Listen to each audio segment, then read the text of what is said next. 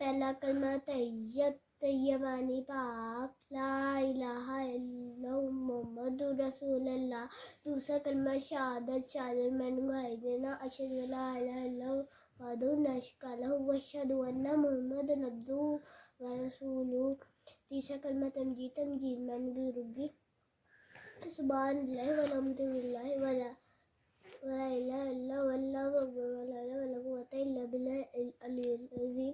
14 कलमा तौहीद तो मैंने अल्लाह ताला को एक मारे ला इलाहा इल्लल्लाहु वहदहु ला शरीका लहु लहुल मुल्कु व लहुल हम्दु युहयी व युमीतु व हुवा हुय्युल यमूतु अबदन अबदा जिल जलाली वल इकराम ज़ुलजलाल वल इकराम बियदिल खैर व हुवा अला कुल्लि शैइन क़दीर। मन यक़ुल मा सफ़ा अस्तग़फिरुल्लाह रब्बी मिन कुल्लि ज़ंबिन अज़नबतु अमदन औ ख़ताअन सिर्रन औ अलानियतन व अतूबु इलैहि मिन ज़म्बिल्लाज़ि अअलमु व मिन ज़म्बिल्लाज़ि ला अअलमु इन्नका अंता अल्लामुल ग़ुयूबि व सत्तारुल ज़ुनूबि व वसत्तारुल अयूबी व गफ़ारुल ज़ुनूबी वला हौला वला हौला वला कुव्वता इल्ला बिल्लाहिल अलिय्यिल अज़ीम। आमीन। बस ये थी अलाया की आज की छोटी सी वीडियो। और रात के टाइम खाना अम्मी की तरफ से आ गया था क्योंकि मेरे जो है बहनोई की दावत थी, तो अम्मी ने बिरयानी और जो है ना सालन और रोटियां जो खुद ही भेज दी थी, तो फिर मैंने कुछ बनाया ही नहीं था और सर्दी भी इतनी थी। बस यही था आज का छोटा सा व्लॉग। वीडियो अच्छी लगी हो तो चैनल को सब्सक्राइब कर दीजिएगा, बेल आइकन को प्रेस कर दीजिएगा। Thank you for watching, have a nice day.